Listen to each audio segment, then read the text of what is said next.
কাকতাড়ুয়া শব্দটা শুনে আপনারা কি বুঝলেন? একটা পুতুল, তার উপরে কাপড় লাগানো, এটাই তো।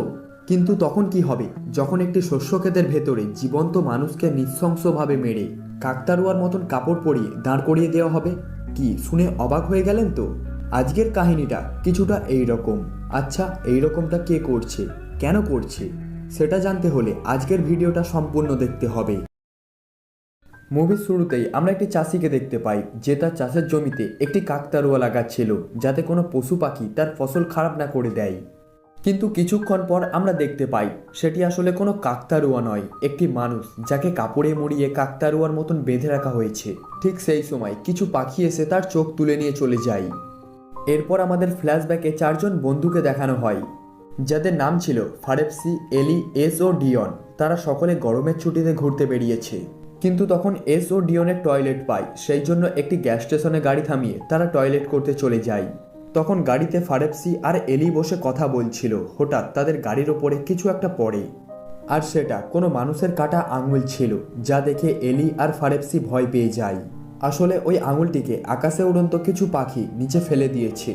তখন ফারেপসি গাড়ির ভাইপার অন করে সেটাকে নিচে ফেলার চেষ্টা করে, কিন্তু সেই আঙুলে লেগে থাকা রক্ত গাড়ির কাঁচের চারিদিকে লেগে যায়। এই জন্য এলি গাড়ি থেকে বের হয়ে এস ও ডিয়নকে কথার মধ্যে ব্যস্ত রাখে যাতে তারা ওই আঙুলটা দেখে ভয় না পেয়ে যায়। ততক্ষণে ফারেপসি গাড়ির কাঁচটা পরিষ্কার করে দেয়।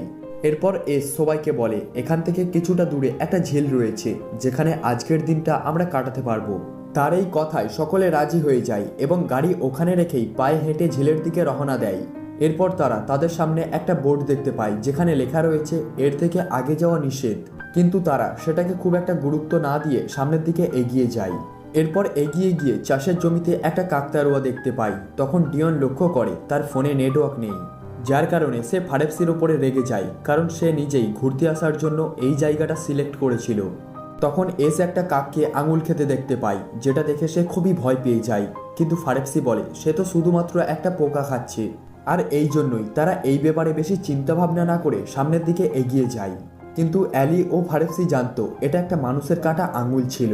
ঠিক ওই সময় আমরা চাষের জমিতে একটা মানুষকে দৌড়াতে দেখতে পাই যার পুরো শরীরে কাকতাড়ুয়ার পোশাক পরানো ছিল। কিন্তু তখনই সে তার মুখ থেকে কাপড় সরিয়ে সাহায্যের জন্য জোরে জোরে চিৎকার করতে লাগে। তখনই সেই চাষি সেখানে চলে আসে, আর সে একটি দড়ি দিয়ে ওই মানুষটিকে নিচে ফেলে দেয় আর হাতে থাকা কুড়োল দিয়ে ওই মানুষটিকে নৃশংসভাবে মেরে ফেলে। অন্যদিকে দেখানো হয় এরা চারজন চলতে চলতে হাঁপিয়ে যায়। তখন ফারেপসি তার কাছে থাকা একটা বিয়ারের বোতল এসকে দিয়ে দেয়, আর তাদের দুজনকে ওখানে অপেক্ষা করতে বলে ওরা দুজন ওপরে ঝিল দেখার জন্য চলে যায়। এখানে আমরা দেখতে পাই ঝোপের ভেতর থেকে লুকিয়ে কেউ এস ও ডিয়নের উপর নজর রাখছে। এইদিকে ফারেপসি ও এলি তাদের সামনে একটা সুন্দর ঝিল দেখতে পায়, তাই এস ও ডিয়নকেও ওপরে ডেকে নেয়। তারা সকলেই ঝিলটিকে দেখে খুবই খুশি হয়ে যায়। এরপর ফারেপসি তার সমস্ত জামা কাপড় খুলে ঝিলে সুইমিং করতে চলে যায়, আর তার সাথে এস ও ডিয়নও ঝিলে সুইমিং করতে চলে যায়। কিন্তু অ্যালি বাইরেই দাঁড়িয়ে থাকে, কারণ সে এসকে ভালোবাসতো, এই জন্য তার সঙ্গে সুইমিং করতে লজ্জা পাচ্ছে। কিন্তু যখন এস তাকে ঝিলের মধ্যে ডাকে তখন সেও তাদের সঙ্গে সুইমিং করার জন্য চলে যায়। তারা সকলেই ওই মুহূর্তটা খুবই এনজয় করে। এরপর সুইমিং করা হয়ে গেলে তারা সকলেই ওপরে উঠে জামা কাপড় পরে নেয়। তখন ডিয়ন বলে আমি খুবই হাঁপিয়ে গেছি, তাই আমি আর এস এখানেই রয়েছি, তোমরা গিয়ে গাড়িটা এখানে নিয়ে এসো। ফারেপসি ও এলি তাদের কথা মেনে নেয়, আর গাড়ি নেওয়ার জন্য তারা দুজন সেখান থেকে চলে যায়। এরপর যখন তারা দুজনে ওখানে বসেছিল তখন এস কিছু শব্দ শুনতে পায়, কিন্তু ডিয়ন তার কথায় বিশ্বাস করে না। অন্যদিকে যখন তারা দুজন ওখানে পৌঁছয় তখন ওখানে নিজেদের গাড়ি দেখতে পায় না, যার কারণে তারা দুজন খুবই চিন্তায় পড়ে যায়। আর ফারেপসি এলির উপরে রাগারাগি করে, কারণ ওই গাড়িটা তার আঙ্কেলের ছিল, আর সে ওই গাড়িটা তার আঙ্কেলের কাছ থেকে ধার করে এনেছিল। এই কারণে তাদের দুজনের মধ্যে ঝগড়া হতে লাগে। অন্যদিকে এরা দুজন আবারও কারো শব্দ শুনতে পায়, তাই তারা ওখান থেকে পালিয়ে যায়।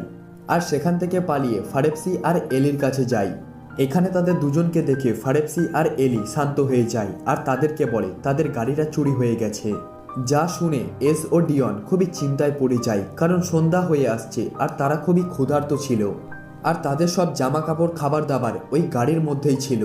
এরপর যখন তারা নিজেদের মধ্যে কথা বলছিল তখন তারা সেই চাষিকে দেখতে পায়, আর তাকে দেখে এরা চারজন সাহায্যের জন্য চিৎকার করতে থাকে। কিন্তু ওই চাষি এদের চারজনকে দেখেও না দেখার ভান করে সেখান থেকে চলে যায়। এই জন্য তারা ওই চাষের জমিতে গিয়ে তাকে খোঁজার সিদ্ধান্ত নেয়। কিন্তু ওখানে কাঁটা লাগানো একটা লোহার জাল ছিল, যার কারণে তাদের অপর দিকে যেতে একটু সমস্যা হয়। এরপর সকলে কোনো রকমে জালের অপর দিকে চলে যায়, কিন্তু ফারেপসি যাওয়ার সময় একটা লোহার তার তার পায়ের মধ্যে আটকে যায়, যার কারণে সে যন্ত্রণায় ছটপট করতে লাগে। এরপর এলি যখন তার পা থেকে কাঁটা তারটি বের করে তখন সে আরও জখম হয়ে যায়। তাই এলি তার জামাটা খুলে ফারেপসির পায়ে বেঁধে দেয় যাতে রক্ত বের হতে না পারে। এরপর তারা ওই চাষিকে খোঁজার জন্য সামনের দিকে এগিয়ে যেতে থাকে, কিন্তু ফারেপসি বেশিক্ষণ চলতে পারে না। তাই এস ও ফারেপসি চাষের জমিতে থাকা একটা কাকতারুয়ার পাশে বসে পড়ে, আর এলি ডিয়নকে সঙ্গে নিয়ে চাষিকে খুঁজতে বেরিয়ে পড়ে। কিন্তু চাষের জমিটা অনেক বড় ছিল, তাই তারা দুজন অনেকটা দূরে চলে যায়। তখন এলি একটা ঘর দেখতে পায় আর সাহায্যের জন্য চিৎকার করতে লাগে, কিন্তু ডিয়ন ওকে শান্ত হতে বলে আর তাকে কিস করার চেষ্টা করে। কিন্তু এলি তাকে এটা করতে নিষেধ করে আর বলে, আমি এসকে ভালোবাসি, তাই আমি তোমার সঙ্গে এটা করতে পারবো না। কিন্তু ডিয়ন তার সাথে জোর করতে লাগে।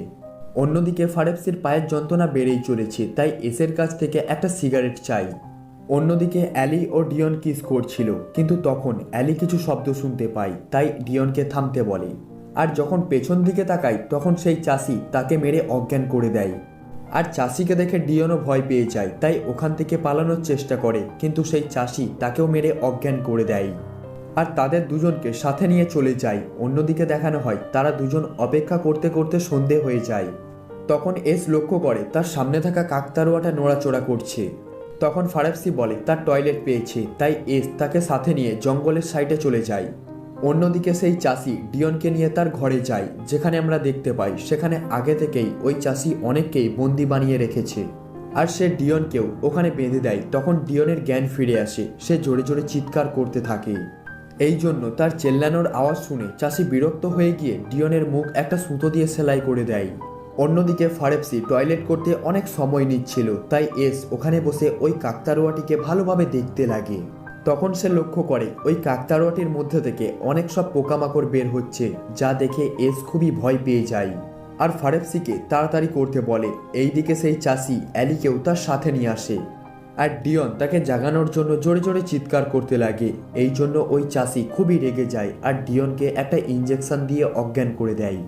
এরপর সে একটা কাকতারুয়ার পোশাক নিয়ে আসে, সেটা ডিয়নের মুখে পরিয়ে দিয়ে সেখান থেকে চলে যায়। এইদিকে এস ফারেপসিকে কোথাও দেখতে পাচ্ছিল না, যার কারণে সে খুবই ভয় পেয়ে যায়। ঠিক তখনই এক ব্যক্তি তাকে পেছন থেকে ধরে নেয় এবং তাকে বলে, তোমরা এখানে এসে খুব বড় ভুল করেছো। এরপর সেই ব্যক্তি এসকে তার সঙ্গে যেতে বলে। এরপর তারা দুজন সেই ঘরের কাছে গিয়ে পৌঁছয়। এরপর ওই ব্যক্তিটি তাকে ওই ঘরে নিয়ে যায় আর তাকে বলে, এই চাষের জমিতে যেসব কাকতারুয়াগুলো রয়েছে তার ভেতরে সব জীবন্ত মানুষ আছে, আর এই সকল মানুষের এই রকম অবস্থার জন্য দায়ী আমার বাবা, কারণ এখানে ঘুরতে আসা কিছু মানুষ আমার মাকে মেরে ফেলেছিল। তাই তখন থেকে এখানে ঘুরতে আসা সকল মানুষকে আমার বাবা এইভাবেই মেরে ফেলে। এখানে তারা দুজন কথা বলছিল, তখন তারা কারোর পায়ের আওয়াজ শুনতে পায়, তাই ওই ব্যক্তি এসকে লুকানোর জন্য বলে, আর ওই ব্যক্তি ছিল তার বাবা, যে ফারেপসিকেও তার সাথে নিয়ে আসে আর একটি চেয়ারের সাথে বেঁধে দেয় আর অ্যালিকে একটি কাঠের মধ্যে বেঁধে তার হাতে পেরেক গেঁথে দেয়। এই সব কিছু এস লুকিয়ে দেখতে পারছিল না, তাই সে ওখান থেকে বেরিয়ে ওই চাষিকে থামানোর চেষ্টা করে, কিন্তু ওই চাষি তাকেও মেরে অজ্ঞান করে দেয়। এরপর ওই চাষি অ্যালিকে বাইরে নিয়ে গিয়ে তাকেও কাকতারুয়ার মতন বানিয়ে দেয়। আর যখন এসের জ্ঞান ফিরে তখন সে নিজেকে একটা চেয়ারে বাঁধা দেখতে পায়। তখন ওই চাষির ছেলে তার কাছে আসে এবং এসকে মুক্ত করে এবং তার হাতে একটা টর্চ দিয়ে ওখান থেকে পালিয়ে যেতে বলে, কিন্তু তখনই ওই চাষি ওখানে চলে আসে। এই জন্য ওই চাষির ছেলে তার বাবার দিকে ছুরি তাক করে এসকে ওখান থেকে চলে যেতে বলে। এরপর এস ওখান থেকে চলে গেলে চাষির ছেলে তার বাবার হাতে ছুরিটা দিয়ে তার কাছে ক্ষমা চায়, কিন্তু তার বাবা ওই ছুরি দিয়েই তাকে মেরে ফেলে। অন্যদিকে এস চাষের জমি দিয়ে পালিয়ে যাচ্ছিল, কিন্তু সে এখনো পর্যন্ত বেঁচে ফেরার কোনো পথ খুঁজে পাচ্ছিল না। তখন সে একটা কাকতারুয়াকে দেখতে পায় আর সেটাকে অ্যালি ভেবে তার কাছে যায়, কিন্তু সেটা ওই চাষিই ছিল, যাকে দেখে এস সেখান থেকে পালিয়ে যায় এবং তার পেছন পেছন ওই চাষিও দৌড়াতে লাগে। তখন এস কারোর কান্নার আওয়াজ শুনতে পায়, যেটা ফারেপসি ছিল, তাকেও ওই চাষি কাকতারুয়া বানিয়ে দিয়েছে। যা দেখে এস তাকে খোলার চেষ্টা করে, কিন্তু সে কিছুতেই তাকে মুক্ত করতে পারে না। আর তখনই ওই চাষি এসের ওপরে আক্রমণ করে, কিন্তু এস একটা ছুরি দিয়ে ওই চাষির ওপরে পাল্টা আক্রমণ করে এবং সেখান থেকে পালিয়ে যায়।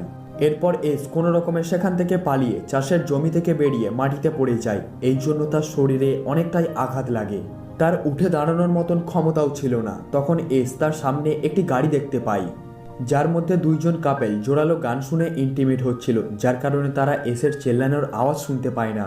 ঠিক তখনই সেই চাষি এসে এসকে তার সাথে নিয়ে চলে যায়। এরপর মুভির শেষে আমরা চাষের জমিতে তাদের সকলের জীবন্ত কাকতাড়ুয়া দেখতে পাই, যেটা থেকে আমরা জানতে পারি মুভির শুরুতে আমরা যেই মহিলাটিকে দেখেছিলাম, অর্থাৎ যেই মহিলার কাকতাড়ুয়াটিকে দেখেছিলাম, সেটা আসলে এস ছিল। আর এখানেই এই মুভিটি শেষ হয়ে যায়।